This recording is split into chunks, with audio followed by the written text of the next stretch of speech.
Good morning students. आज हम 10 सितंबर का पेपर करेंगे सेकंड शिफ्ट का सीजीएल का। फर्स्ट क्वेश्चन दिया हुआ है उन्होंने हमें। फर्स्ट क्वेश्चन में उन्होंने हमसे पूछा है एंटोनियम बताना है। एंटोनियम मतलब ऑपोजिट बताना है, किसका अंडरलाइन वर्ड है। अब अंडरलाइन वर्ड आपको यहाँ दिख रहा है अटरली। अटरली का मतलब होता है बच्चों एक्सट्रीमली या फिर कंप्लीटली, टोटली। ठीक है। करेक्टली का मतलब होता है सही, एक्सट्रीमली का मतलब होता है कंप्लीटली या फिर टोटली, और ऑपोजिट क्या बनेगा इसका, मिनिमली। ठीक है। नेक्स्ट क्वेश्चन देखो, स्टेशनरी लिखा हुआ है यहाँ पर। इन्होंने कहा इसका मीनिंग बताना है, सिनोनिम बताना है। स्टेशनरी का मतलब होता है बच्चों स्टिल, कोई मूवमेंट ना होना, ये लिखा हुआ है यहाँ पर स्टिल। और मोबाइल का मतलब होता है मूवमेंट होना, एबल टू मूव और बी फ्रीली मूव्ड और इजीली मूव्ड।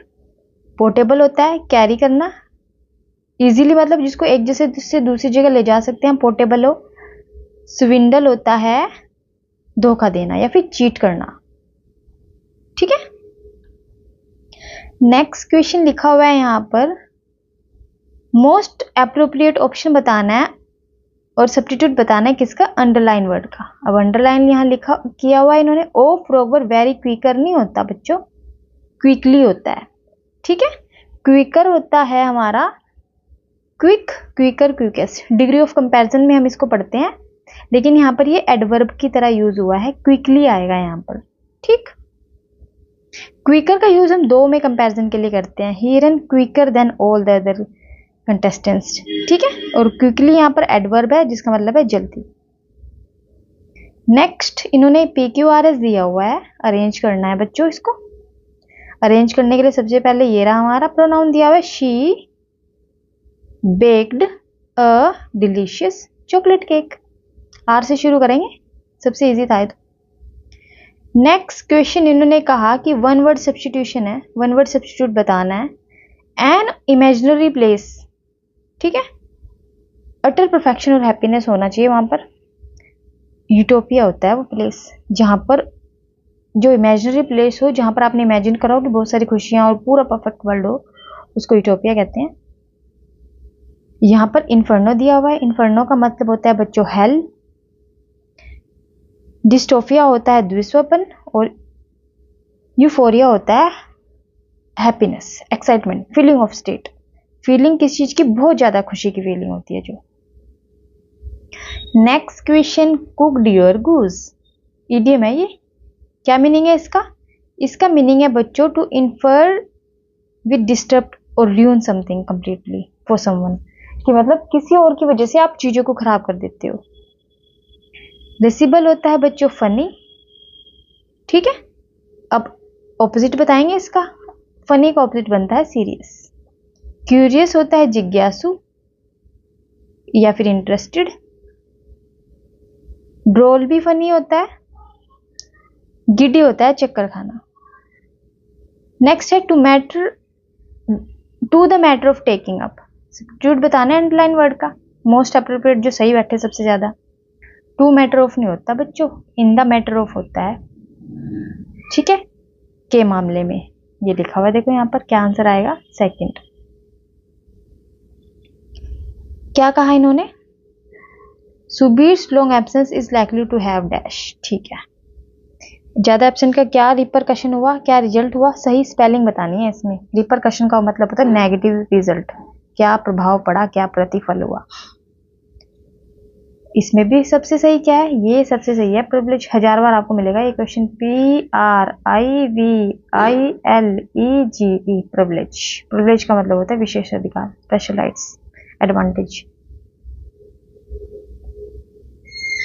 नेक्स्ट क्वेश्चन लिखा हुआ है, विल इलेक्ट, क्या बनेगा, विल बी इलेक्टेड। ठीक है। विल बी इलेक्टेड बनेगा इसका, क्योंकि विल शैल अगर मोडाल्स के साथ फर्स्ट टर्म लिखी हो और उसमें टेंस चेंज करना हो तो क्या बनता है, क्या बनता है बताओ। मोडाल लिखेंगे फिर से, plus B plus third form. कहाँ लिखा हुआ है, ये रहा और ये रहा। और बाय शेयर होल्डर आएगा, क्योंकि जो सब्जेक्ट है ना उसके साथ बाय लगता है। तो आंसर क्या बनेगा, फर्स्ट। नेक्स्ट क्वेश्चन है bite the bullet. Bite the bullet का मतलब होता है face a difficult situation with courage. Enjoy delicious meal, enjoy करना मील को। अवॉइड कन्फ्रंटेशन, अवॉइड करना झगड़े को। Give someone a piece of advice, किसी को सलाह देना। आंसर बनेगा बी। नेक्स्ट है हमारे पास it first constitution.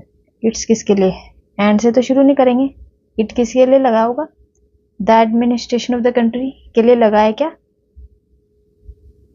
General Ayub Khan took over, first Pakistan framed it's constitution, ठीक है। एस के बाद ओ आएगा बच्चों। नेक्स्ट लिखा हुआ है पिग्निशियस, क्या होता है। पिग्निशियस होता है बेलिजरेंट, बेलिजरेंट होता है झगड़ालू। अले होता है सहयोगी, स्ले होता है कनिंग, चीटर, चालाक, डिसीटफुल। डोगमेटिक होता है जिद करना, हठी। अब फिर से आ गया it, it A small family the advantage. कैसे बनेगा, स्मॉल फैमिली से शुरू करेंगे क्योंकि इट इन दोनों के, इसके लिए लगा हुआ है इन दोनों में। क्या है, इट इज ऑल्सो एक न्यूक्लियर, बिल्कुल सही। स्मॉल फैमिली को न्यूक्लियर फैमिली कहते हैं। बी के बाद क्या आएगा, ए आएगा। विल बी डिलीवर्ड, पता अभी करा था ना हमने, will plus B plus third form को किस में चेंज करेंगे, विल प्लस फर्स्ट फॉर्म में। देखो क्या कहाँ पर लगी हुई है विल प्लस फर्स्ट फॉर्म, ये तो हो गया, यहाँ भी नहीं आएगा। विल डिलीवर, ये रहा थर्ड आएगा, will deliver. Will be delivering भी नहीं आएगा, ये भी गलत है। नेक्स्ट क्वेश्चन है, Americans have been arguing about pandemic restrictions, ठीक है। रिस्ट्रिक्शंस के बारे में, रिस्ट्रिक्शन लगा हुआ था पैंडेमिक के टाइम पे। Along parents of small children for good reason while dash such as making isolation make temporary discomfort. क्या हुआ था उससे, उसी को मेजर करा था हमने। And there dash for still developing young children are more mysterious. Third question है ये। थर्ड क्वेश्चन में क्या बताया, consequences are for still developing young children. और सेकंड में क्या था, मेजर कर रहे थे, क्या मेजर कर रहे थे, isolation mean temporary discomfort. Next लिखा हुआ है थर्ड है कि थर्ड में उन्होंने क्या कहा, there dash for still developing consequences, ठीक है। क्या कॉन्सिक्वेंसेज हुए थे उनको, कॉन्सिक्वेंसेज हुए थे उनको कि वो, यहाँ पे ये लिखा हुआ है कॉन्सिक्वेंसेज का, still developing you children are more mysterious. उसके बाद क्या आएगा, उसके बाद आएगा मर्की ऑफ का मतलब होता है murky terms of complex unclear situation. Children with speech और language disorder offer perhaps the dash example of, बिल्कुल क्लियर एग्जांपल है ये। फोर्थ में लिखा हुआ है क्लियरेस्ट एग्जांपल है किस चीज का, कि भाई कितनी प्रॉब्लम हुई थी उनको इसकी वजह से। नेक्स्ट क्वेश्चन लिखा हुआ है, नेक्स्ट देख लो, लास्ट क्वेश्चन है ये हमारा इसका। Children speech therapy has been disturbed, speech therapy उनकी खराब हो गई थी इसकी वजह से। क्या हुआ था, रिस्ट्रिक्शन लगा था, मेजर कैसे करा था, आइसोलेशन के टाइम पे डिस्कम्फर्ट हुआ था उनको। कॉन्सिक्वेंसेस क्या हुए थे कि भाई बच्चे उनके डेवलप नहीं हुए थे। क्लियरेस्ट क्या था, डिसऑर्डर, क्लियर दिख रहा था उनको कि भी क्या क्या नुकसान हुआ है उसका, क्या क्या डिस्ट्रप्शन हुआ है, स्पीच थेरेपी में उनको प्रॉब्लम हो रही थी। चलो ठीक है, बस THANKYOU, thank you so much, bye.